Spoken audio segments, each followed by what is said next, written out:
I offer my humble pranams at the feet of my Guru Mohanji and my great Guru Sai Baba for giving me this opportunity to read the chapters 43 and 44 on this auspicious day of Guru Purnima. Thank you very much.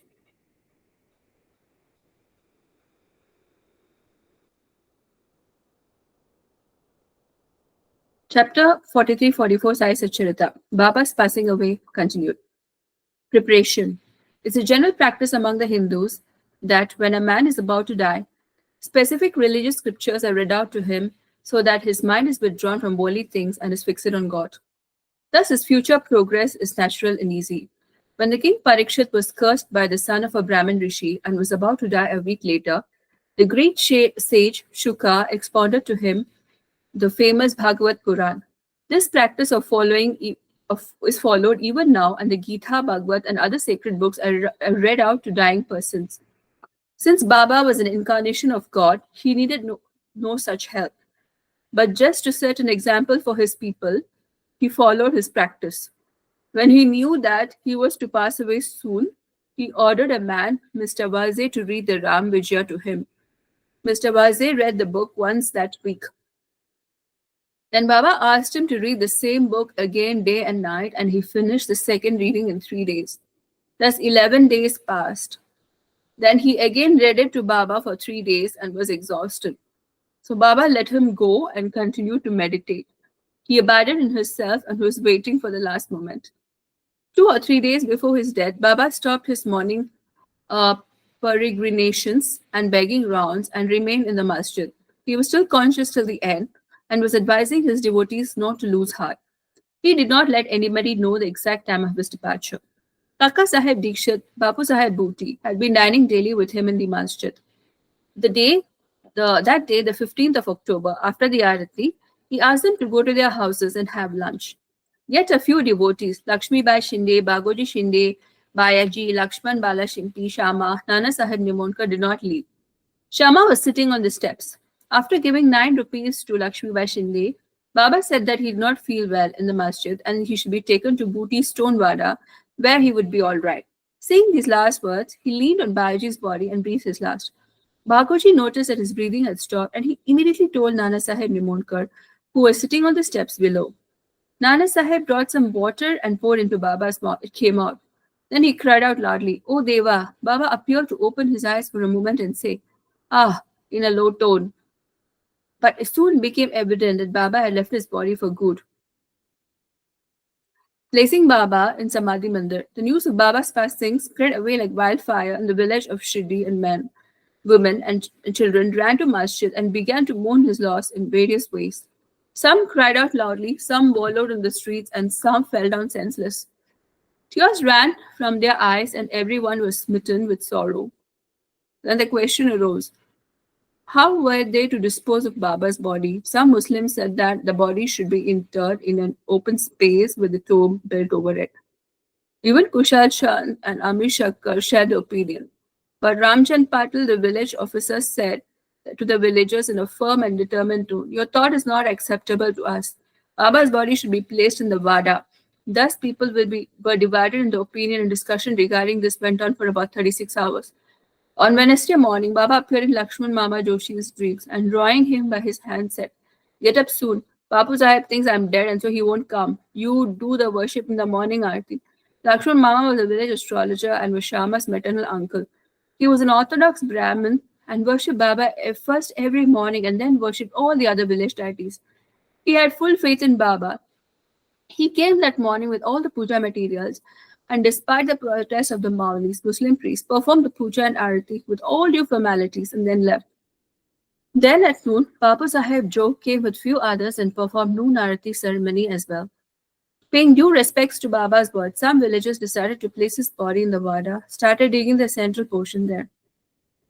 On Tuesday evening, the sub-inspector came from Rahata. Other people also turned up and they all agreed to proposal. The next morning, Amir Bhai came from Bombay and Mamlatadar also came from Kopargaon. Yet people still seemed divided in their opinion. Some still insisted on interring his body in the open field.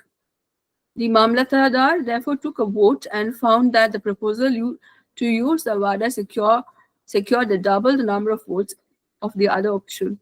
However, he wanted to refer to the matter to collect, and Kaka Sahib Dikshit got himself ready to go to Ahmednagar. In the meantime, through Baba's grace, there was a change of opinion in other people, and everyone unanimously voted for the proposal to bury Baba in the Wada. On Wednesday evening, Baba's body was taken in the procession and brought to the Wada and was interred with due formalities in the central portion reserved for Muralidhar. In fact, Baba became the Muralidhar and the Wada became the temple and the holy shrine where so many devotees now to find rest and peace. All the obsequies were duly performed by Bala Sahib Bate and Upasani Maharaj, a great devotee of Baba. The baking of the brick. A few days before Baba's departure, there was a ominous sign foreboding the event. In the masjid, there was an old brick which Baba rested his hand. At night time, he leaned against it. Baba had used this brick for many years. One day, when Baba was not in the masjid, a boy who was sweeping the floor picked up and accidentally broke it. When Baba came to know about this, he bemoaned its loss, crying, "It's not the brick but my faith that has been broken into pieces. It was my lifelong companion. With it, I always meditated on the self. It was clear, it was as dear to me as my life. It has left me today." Some may raise a question why Baba should express such sorrow for an inanimate brick. To this, Ahmad replies that saints incarnate in this world with the express mission of saving poor and helpless people, and when they embody themselves and interact with these people, they act like them. On the outside, they laugh, play, cry like everyone else, but inwardly, they are wide awake to their duties and mission. 72 hours of samadhi. 32 years before this, in 1886 AD, Baba made an attempt to cross the borderline of life. On a full moon day, Baba suffered from a severe attack of asthma. To get rid of it, Baba decided to take his prana high up and go into the samadhi. He said to Bhagat Mahalsapati, "Protect my body for 3 days. If I return, everything will be fine. If I do not, bury my body in that open land," pointing to it. "Fix 2 flags there as a mast." Saying this, Baba fell down senseless at about 10 p.m. His breathing stopped and so did his pulse. It seemed as if his prana had left his body. All the villagers came there and wanted to hold an inquest and bury the body in its place pointed to by Baba. But Mahalsapati prevented this. With the Baba's body on his lap, he sat there for 3 days guarding it. After 3 days, Baba showed signs of life. At about 3 a.m., he began breathing again and his abdomen began to move.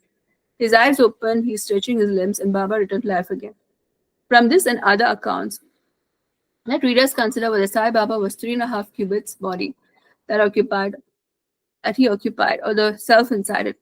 The body composed of 5 elements and is perishable and transient.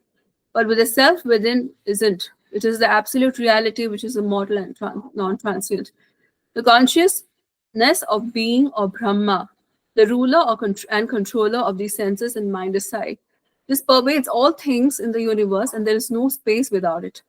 To fulfill this mission, he always assumed the body and after it was fulfilled, he threw the body away and resumed his infinite existence.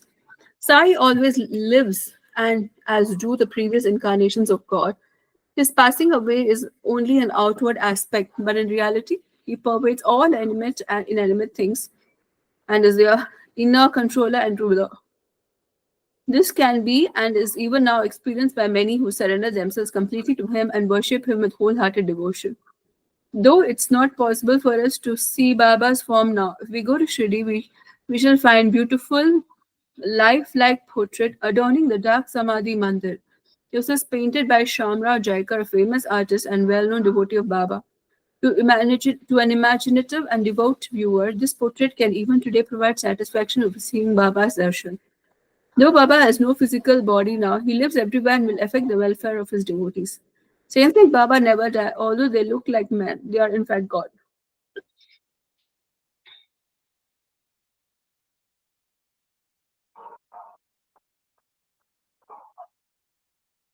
Hemat Plant closes this chapter with account of Jog Sannyas, renunciation of worldly life.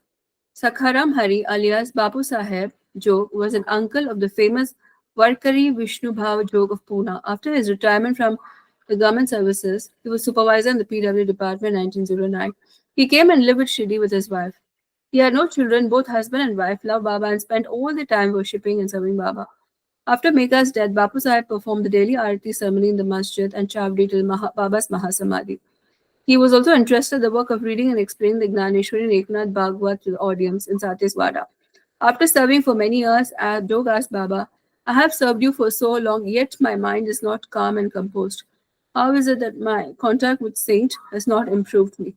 When will you bless me? Hearing Jog's prayer, Baba replied, in due course, your bad actions and the fruit or result will be destroyed. Your merits and demerits will be reduced to ashes. I shall consider you blessed. Then you will renounce all attachment, conquer lust and palate, and thereby get rid of all impediments. You will serve God wholeheartedly and resort to begging bowl. After some time, Baba's words came true. His wife passed away. He had no other attachments. He became free and accepted sannyas before his death and realized the goal of life. Baba's nectar-like words. The kind and merciful Sai Baba said the following sweet words many a times. He who loves me dearly always sees me. The whole world is desolate to him without me. He tells no stories but mine. He continuously meditates upon me and always chants my name.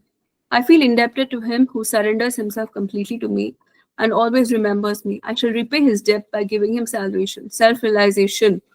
I am dependent on him who thinks and hungers after me and who does not eat anything without first offering it to me.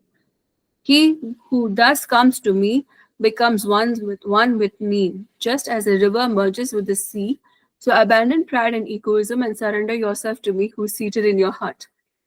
Who is this me? Sai Baba explained who is this me on several occasions.